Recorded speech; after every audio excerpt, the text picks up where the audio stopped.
on that. So, okay, and we're now we're officially recording. So fertilizer, the plant doesn't really care how it gets some; it just needs some on that. So there's if you want to get real technical, there's like 14 elements that the plants need. Okay, and they break it down into micronutrients and micro and macro, or I don't know how I think that's how they do it. And your three main ones that the plant needs the most, and that's how they determine if it's micro or minor, is nitrogen, phosphorus, potassium. On that, nitrogen is the element that encourages top growth. It's what you put on your lawns to grow the grass big time. Phosphorus is the element that encourages root and blossom development on that. And then potassium is kind of a general vigor. But those are the elements that the plant needs more of than any of the others. The others are called micro or minor because you don't need very much. If you get real aggressive and start putting a lot of those on, you can actually hurt the plant or kill it because you have too much, you have OD'd it basically on the minor nutrients. So you usually don't see too many of those on some of your fertilizers on it. And there's times that certain things you may need it more than others, but to sit there and say, oh, make sure you put this on for this, don't do that. Now the fertilizers on your bags are set up, it's a national, I guess you could say, standard on that. They will have 3 numbers. And it doesn't matter if one of them happens to be a 0 on that. Down here's your numbers. So you've got 0, 18, 0 on that. So it's got to have a number even if it's 0. And that is nitrogen, phosphorus, potassium, NPK. And they're always in that order. And it will tell you what % of this bag is nitrogen, what % is phosphorus, and what % is potash. So this one is a 12, 12, 12 on that. The minor nutrients, they will not tell you. Well, they won't have it on the front of the bag. Well, it might be on the front of the bag, but somewhere in there, you'll have a label that has a bunch of stuff on it. And you probably can't see it, and I'm not going to worry about trying to get it super close. But what this one says is it tells you that it has nitrogen and phosphorus and potassium. And then it says manganese, it has 0.6%. Sulfur, it has 6.10. Iron, it has 0.33. And manganese, it has 0.06. So you can see those are low numbers compared to the 12, 12, 12 on the front on that. And that's because your plant doesn't need as much. But it'll actually tell you. And when you look at some of the others, like on this one, which is a 20-20-20, it doesn't have anything of the minor nutrients on that. So this is kind of a more bang for your buck type thing. So that's your different ones. Okay, now, as far as what's the difference, okay, I have this bag, I have this bag, I have that, I have all this stuff. Would you give me a liquid one? But some of them are dry, some of them are granules. There's big bags, little bags. The big bags are usually for things that you need a lot of fertilizer for, like your lawn or your vegetable garden. Things that are in small bags are good for containers or houseplants or something like that. You're going to have, I'm going to say 2 types. You're going to have liquid, you're going to have granules. Okay? Liquid difference, before you talk about anything, how to use them. The liquid is quick, thank you. The liquid is quick results. The plant takes it up almost instantly. The disadvantage is it disappears fairly quickly. It's used up. A lot of these nutrients, especially in a liquid form, you water today, you water tomorrow, you've leached all the nutrients out of the pot on that. So you want, it's kind of a quick thing, but it's not really a long-lasting thing. Your granules will usually last a little bit longer. And then you have, to make it even a little more confusing, you have 2 types of granules. You have I'm going to say a traditional granule that you take and you add to your plant. And this you put down, it'll tell you, like on tomatoes and peppers, you got to use a 1/2 cup per plant. I'm going to do this. Where does it say? Somewhere it will tell you, and it'll tell you on the label how to use it. After 3 to 4 weeks, do it again. So it tells you how much and how often. Okay, with your liquid, a lot of times what they will do, now this is a liquid, and also something like this is a liquid. Actually, when you get into the bag, it's a granule, but what it is you mix it with water and turn it into a liquid on that. And when you read it, it's one of my favorites. I hate it, but it says what it says. Let's see. Oh, I guess it doesn't say quite as bad. This says to water every other watering to help maintain vigorous growth. So every other watering, so you can see you're using it fairly often on that. Sometimes they'll say to achieve and water on a regular basis until you achieve desired results, which I guess you can, everybody's desired results is different. So, but that's what you want to do for the liquid on that. So remember, it's quick on that. This one is great if you want your fingers blue. So keep your fingers, if you're scooping it out, make sure your hand is dry and you won't turn blue. If your hand's wet, you're going to turn blue, and that's just the way it is. Okay, now granules. There's 2 types of granules. Okay, this is a granule that, if you can see, I don't know if you can see it down here at the bottom, it says time released. So what that tells me is that, okay, this one lasts a little bit longer. Remember the other one was like 3 to 4 weeks you repeat? Well, this one is every 6 months on that. So it's got a, basically what it is, when you look at it, it's little balls. It's kind of like BBs, and they're blue. This one's blue. Some of them aren't blue. But what it'll do, each time you water, it washes a little bit of it off so the plant gets some fertilizer. And so then next time you water, it washes some off and it gets some fertilizer. Now keep in mind that when you put something like this in a container, what you're going to find, because you're watering the container so much, is that it may not last as long as it says, because you've watered so much. You know, think about it. If you water it outside, you're watering maybe once a week, maybe every 10 days. Okay, when you put it in a container, especially outside, you're watering every day or every other day. So you're watering a whole lot more often than you normally do. And so remember, each time you water, it washes some off. So you're not going to get it to last quite as long. If you are not too aggressive, you can do both a liquid and a granule, and even a slow release granule, or a one that is a little bit, doesn't quite stay on 6 months. Now, like I say, you have to be careful. And somewhat, I mean, it's not like you're going to kill it, but I will take at home, I take this and I put it in every pot that I have plants outside. And I put it actually when I plant my tomatoes and my tomatoes and, well, mainly tomatoes. When I plant from plants, tomatoes, cabbage, that type of thing, I will dig down and I will put this a couple inches below the root system of that tomato or that cabbage. Now, the reason I'm doing that is because visualize, okay, I have the ground here. I plant my plant.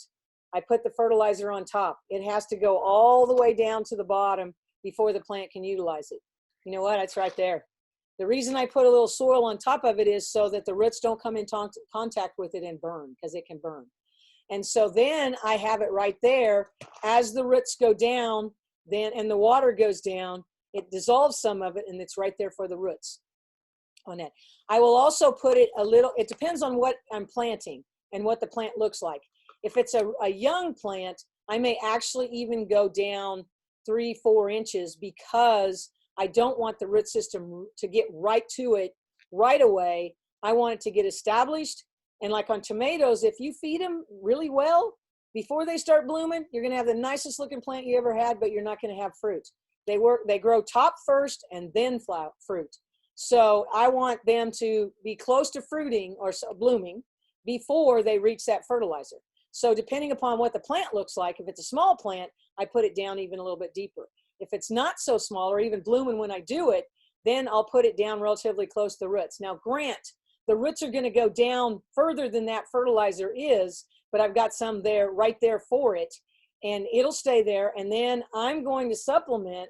I supplement my containers, and I do this on my tomatoes. Tomatoes get like major TLC at my house.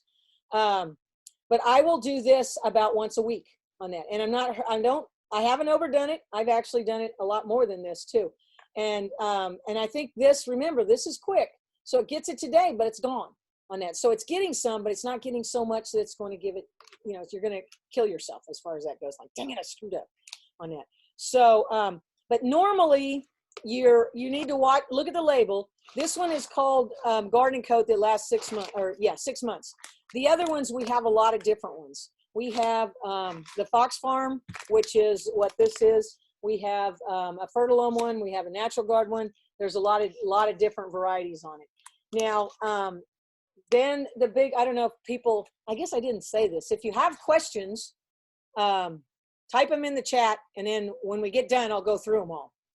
But then the big question people are going to ask is, what's the difference between organic and, or I'm going to say, I'm not chemical, but non-organic, let's say.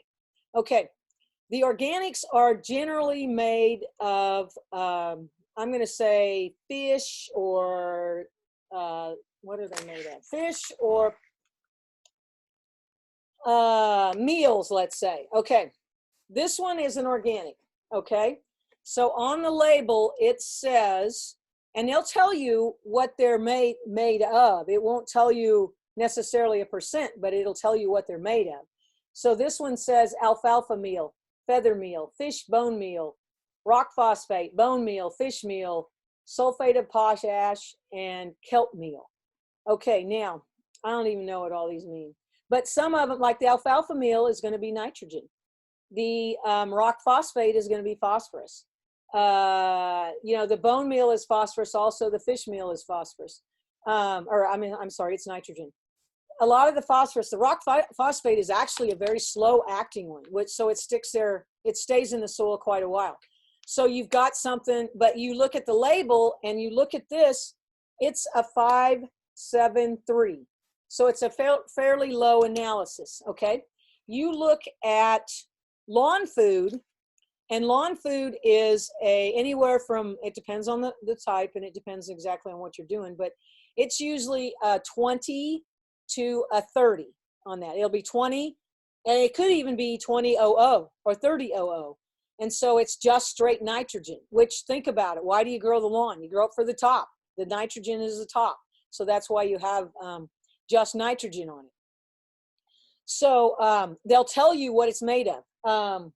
If we go to a non-organic, it says ammonium, well, this doesn't say what, oh yes it does. On nitrogen, it says ammonium nitrate and urea. Okay, now, it's kind of getting technical, but to give you an idea, ammonium nitrate is quick release on that. The plant takes it up almost instantly, or it's available to the plant instantly. The urea is a slow release. Urea is based on soil temperature, so it'll be a little bit slower on that. So the reason they do two is so that then you got some now, and remember, it's still quick, but you got some now almost instantly, and then you have a little bit later on.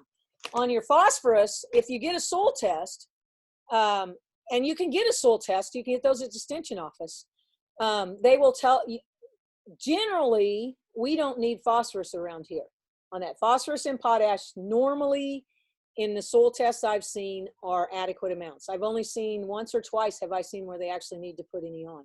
And that's not a bad idea when you're planting in the garden, okay, now, or in the ground, or your turf, your lawn. Okay, when you're doing containers, it's a different thing because that soil is used once. You should use it once and then it's gone as containers. Okay, raised beds are kind of like your garden on that. If you're starting a raised bed and you're putting raised bed mix in it, you can say, okay, it's good enough for now. And then I'll take a test in a year or two on that. But that's a good way to find out what you need. Don't just, I still remember the lady that called me up and wanted to put down, I don't remember what she wanted to buy now. It was like 20 or 50 pounds of superphosphate and a bunch of lime and all this stuff. And I said, what are you doing? And she said she was going to add this to her garden, her yard. And I said, have you had a soil test? And she said, no, I was reading a magazine that said to put this in. And I said, don't do that here.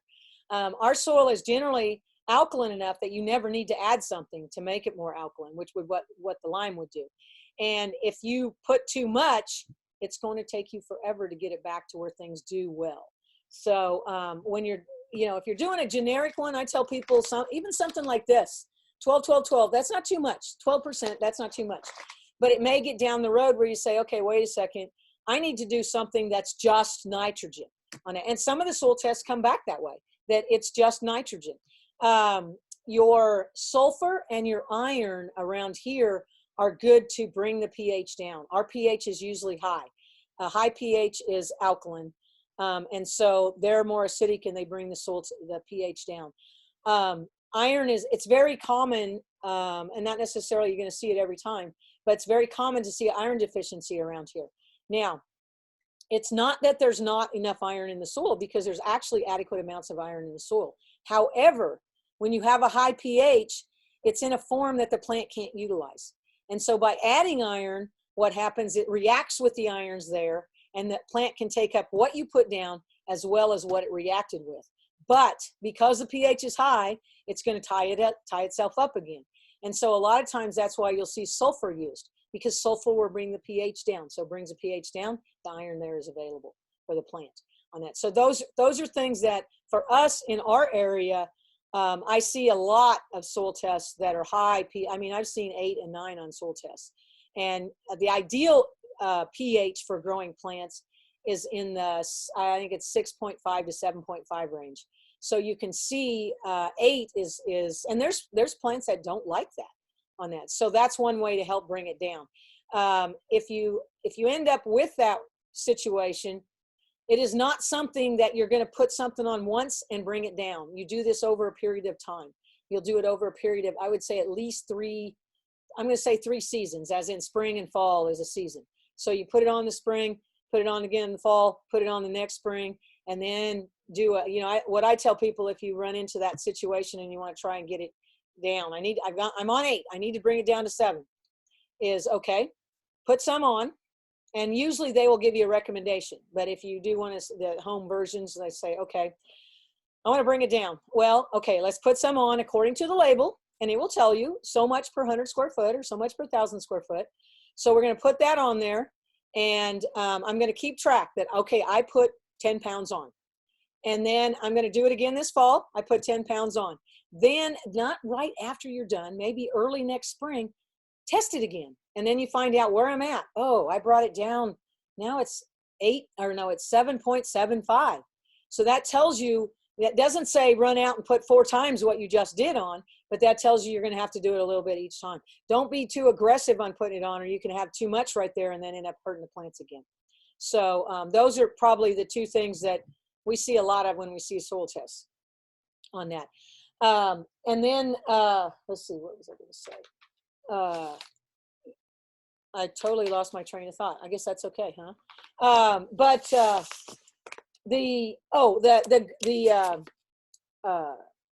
The non-chemical ones, they also tell you what's in there, but you're going to find that some of it is like, you have to be a chemistry major to find out, because this one will say, ammonium nitrate, ammonium phosphate, calcium phosphate. I guess it's not too bad. Oh, wait till you get down here. Iron, EDTA. I have no idea what EDTA is, but it'll tell you what they're made of. And that's, your label, they'll tell you all the time, the label is the law. You've got to follow the directions. If you come in here and you tell me I want to use 2 glugs, I say, no, you read the label. Technically, it's illegal for me to tell you to do it not according to the label on that. And technically, it's illegal for you to do it not according to the label, but they don't have label police running around, so you're probably okay. But you didn't hear that from me. So keep that in mind. And also, particularly, well, this is true on both, on fertilizers and your like your insecticides or your fungicides. They have spent a lot of money, it takes at least, and probably it's more now because everything's gone up, but usually they will tell you it takes literally millions of dollars to get the label approved to put on the plant or to put on the product to sell it on that. And part of it is they have to do all the research to prove that on this one you use, on a 4-inch pot, you use a half a tablespoon. So they've done the research and they can prove that that's the right amount. So if you wanted to do it right, you follow the label, because they've done all that research and they know a half a tablespoon is exactly what you need. Too little, you aren't going to get maximum results. Too much, you're either wasting it or you may end up killing it. So you want to follow the label as far as what it says, and it'll tell you. And some of them, this one tells you based on the size of the pot on that. But you'll have, and the lawn ones will tell you based on 1,000 square foot. Okay, this one here that's a granule it tells you different ways depending on what you want to do. It'll say mix a half a cup per 5 gallons of soil mixture, and then fill the hole with that on that. It'll tell you, scratch if it's already planted, feed monthly, lightly scratching the top inch of the soil on that. And it has a recommendation for new planted and established. So it kind of helps you out and tells you what to do on that. On this one, you can see on this one, I don't know if I've held this one up. This is our blooming and rooting, and you can see that it has 59 or 58% phosphorus on that. Remember, that's the blooming and rooting number. And so look at what it says, blooming and rooting on that. So this one is designed to, I'm going to say almost push him, say, okay, you're going to bloom, or, oh, you're going to put some roots on because I'm giving you all this. Now, like I say, this is the quick release, so you can feed it and it gets some right away. I wouldn't do it every time, and it will tell you it's got a label for soil application. It's got a label for foliage feeding. It's got, and the first two, the soil and the foliage, were potted or container plants. Okay, the outdoor plants, it's got the same thing. And to give you an idea, on potted plants, you use 1 teaspoon to a gallon. On outdoor plants, you use 2 tablespoons to a gallon. Now, why do you think that is? Because when you feed it in the container, it's right there. The roots don't have a way to say, oh, there's too much, I'm going over here where there's not quite as much. In the ground, also, when you water this in the ground, some of it's going to go to the zone where there's no root system on that. So it's putting it closer to where the root system is. So you definitely want to follow the directions, because if you would have screwed up and said, oh, that says 2 tablespoons a gallon, and I put it on my prized African violet, you're probably going to have some new compost on that. So keep that in mind as far as, the label is very important as far as I'm concerned, and as far as you should be concerned too on that. So, okay, it's a little before 7. I've got some questions, and I'm going to see if I can figure out. Here you go. It says, can we use garden coat for all of your plants, or are there some you shouldn't use it with? Okay. The garden coat can be used, I'm going to say, on everything. It's a slow release. Okay. So what you want to use it on, I'm going to say, ground type things. It will, no, yes, it does. It does have a label for young trees and shrubs. It says 3 tablespoons for 2 foot of branch height. Well, you know what? If you plant a young tree, okay, now Grant, I know you can get them a little bit smaller, but our smallest tree is probably 5 foot tall, or yeah, 5 foot. Okay, so you're going to use 5 times, that's 2, 4, 2.5. So you're going to use 6, 7, 8. You're going to use 9 tablespoons, which is 9 tablespoons is 4 or 5 ounces. This would do 4 trees, and this is $14.99. We have a tree and shrub food that's made more. The idea is I can put it around that tree, and it will do like 8 or 10 or 15. It depends on how big they are. It does quite a few when they're little like that, and it's probably $14.99 too. So you could use it on everything, but I think vegetables, containers, I'm going to say perennials and annuals would probably be more economical way to use it as far as that goes. And then you move the, okay, hold on a second.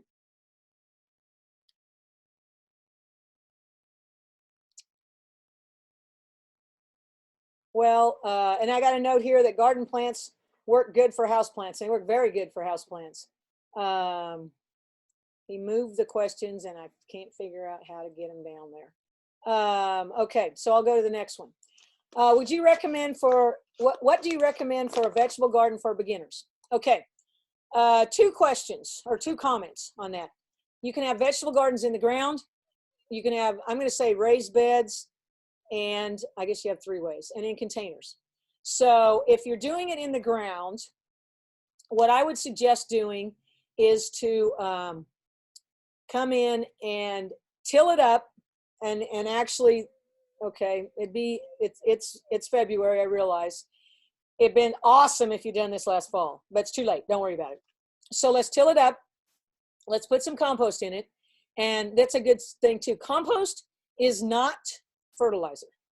Compost is a soil amendment. What it does is make the soil better, loosens it up, put some good stuff in it.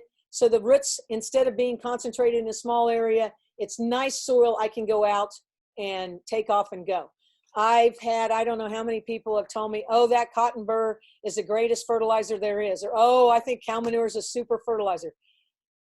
Neither one of them have hardly any fertilizer in it. If you looked, if fertilizer actually, if cow manure had fertilizer analysis on its bag, it would probably be like less than 1% of all 3 things. But what it does is it loosens the soil up.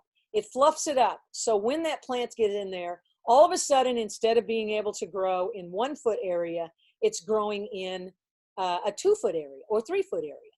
Okay, and if it's doing that, even if you do nothing, all of a sudden it's getting 3 times the food it was. And so why wouldn't it grow faster or bigger or more tomatoes? So so the compost is good. Okay, I got off the track, sorry.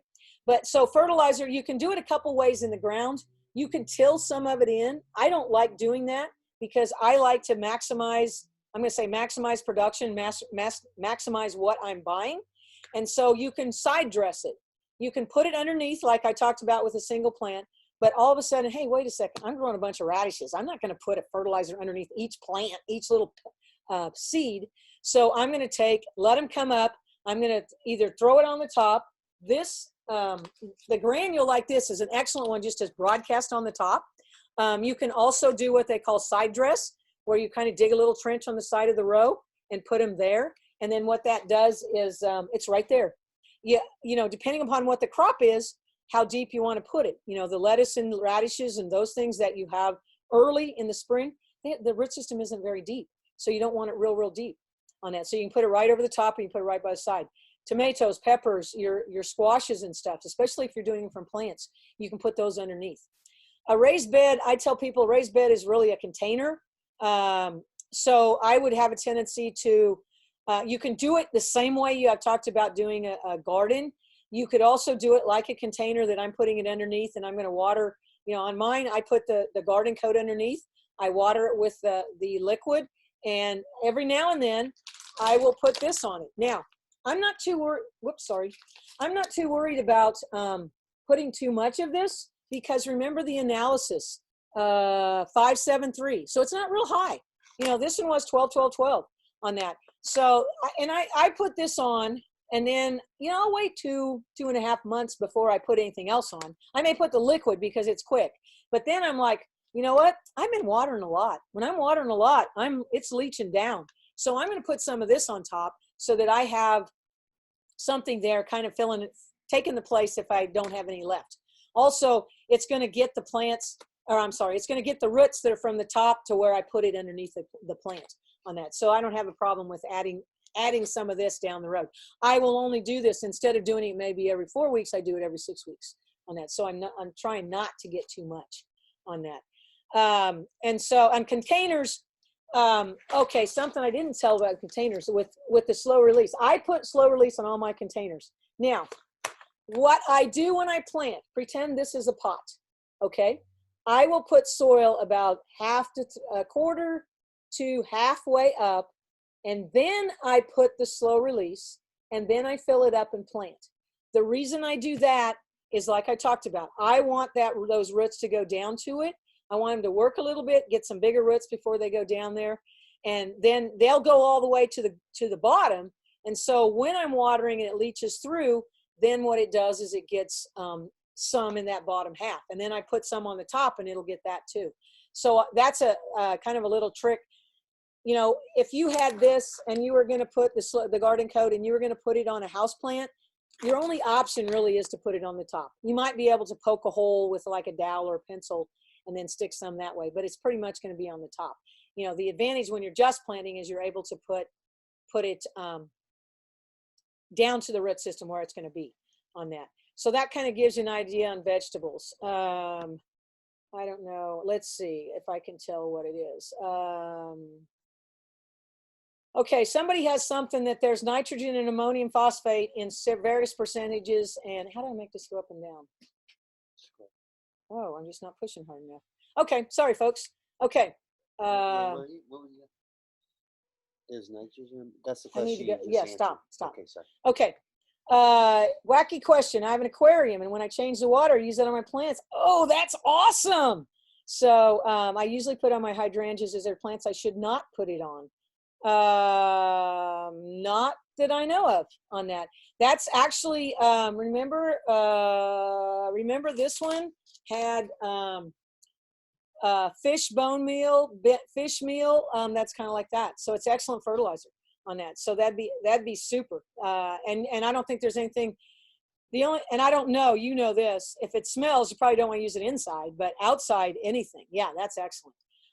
If you have a hydroponic system, which is all, you know, the water has all the nutrients you need in it, but you change it on a regular basis. You change it about every 2 weeks. It's still fertilizer, so you can use that on things. We did it one year on a elephant ear here in the store. It was the awesomest looking elephant ear I'd seen that had been inside. So you can use those. You can recycle it. That's good. Okay, I think, okay, that's all the questions. Okay. So if you got another question, go ahead and ask it. Hopefully this helped. Next week, we're going to do it again, same time, same place. And the topic for next week is, I don't know what it is. Oh, okay, we're going to do growing berries. We're going to talk about growing strawberries, blackberries, blueberries, raspberries, or gooseberries. If I can figure out how to do it, probably what I'll do is take a survey and see what you want to hear about. And we'll just do which ones you want. We'll start with what you want and we can keep going down, but that's how we'll kind of do them. And it looks like someone has one more question. It says kind of opposite of fertilizer weed preventer. Usually that's a future topic. It could, actually we don't have that on the seminars, but they do have some fertilizers that have weed preventers in them. That's your pre-emergent that you put on your lawn at this time of year. That's what that is. Now, the thing to keep in mind is that the way a pre-emergent works is it forms a layer over the soil. You put it down, you water it in, it creates this little gassy layer over the soil. And as long as you don't disturb it, it keeps the weeds from coming up. You disturb it. Oh, shoot, I forgot to weed and I already put it down. Oh, well, I'll weed these. Well, you weed those and you have disturbed that layer. So what you need to do is you need to reapply, or really what you should do is have it clean when you put it down. And so you can't incorporate it. You can't, you can add fertilizer. Okay, I've done it. Now I need to do it again in another month. You can put fertilizer on top, but you do not disturb the soil. On the lawn is where I would usually use it, or I'm going to say landscape beds. And I would probably have a tendency to do it. Well, actually, it just depends. I put it on my annuals after I plant them. You know, I'll plant them and then about a week or so later, and it's not because I think they have to wait a week. It's because that's how long it takes me to do it.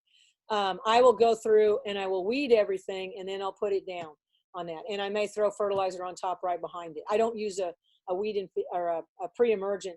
The pre-emergent that you see with fertilizer is usually for your lawn on that. So, and it's going to be too high a concentrated of nitrogen to put on.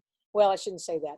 It won't be too high a nitrogen concentration if you put on a little less. However, if there's a pre-emergent in there and you don't put it on like it's recommended, it's not going to work. You have to put it on the way it's recommended. Okay. One more thing. This is something I got from you, and there were a specific ingredient, and you gave me a warning about anything green and growing, but I don't remember what it was. This was a non-lawn weed prevention thing. I would guess, that's kind of a guess, I would guess it's Killzall, which Killzall will kill everything it touches, but once it touches the soil, it's inactive. So you don't have to worry about it, but you have to worry about it so you don't spray it on something you want. Okay, a little FYI for you. If you end up doing that, oh shoot, I missed it. You know, sometimes you get engrossed in what you're doing and all of a sudden you realize, oh shoot, I just sprayed my petunia. Stop, right then, stop. Go grab the hose it off. And I can't tell you how many times I've done that and I haven't killed anything on that. So you're wiping it off before it has time to absorb by the leaves. The way Killzall works, it's absorbed by the leaves, it goes down to the root system, it kills from the roots up. So it's going to take it some time to get absorbed. Killzall does have a, and I can't remember what it's called because they keep changing the name, but they do have a product that has a weed preventer in it. So it kills it and then it does a weed preventer. But the thing is, you need to spray every square inch. It isn't going to work really on the landscape beds because number one, you don't want to spray your plants, but number two, it's hard to spray everywhere as far as that goes, and you don't have weeds everywhere on that. Okay, you got to figure it out. She's got to figure it out. It was a high yield turf and ornamental weed and grass stopper, which is the pre-emergent. It's the same pre-emergent you use on the lawn. It's an excellent pre-emergent for your beds. It is not labeled for vegetables. You can use it on your flowers, but you can't use it on vegetables. If you want to use vegetables, Treflan works. And Treflan is one that you do need to incorporate. Most of them you do put it on top and don't touch it, but that's one that they recommend incorporating. But it is not labeled for all vegetables. It's labeled for some, but not. It really has a very small vegetable label. Most of the time on vegetables, you're going to use something else on that. Someday, if you guys come in, I'll give you a spiel on what you can do to keep the weeds out of your vegetable garden. And actually, in one of these days, we're having a seminar on beginning vegetable garden, Saturday, March 12th. And that's something we'll talk about. If you remind me, I'll talk about, I'll make sure we talk about it on that. But next week is growing berries. Thank you for, tuning in, I guess I could say. And you guys have a great rest of the evening. And hopefully we'll see you next week. Record.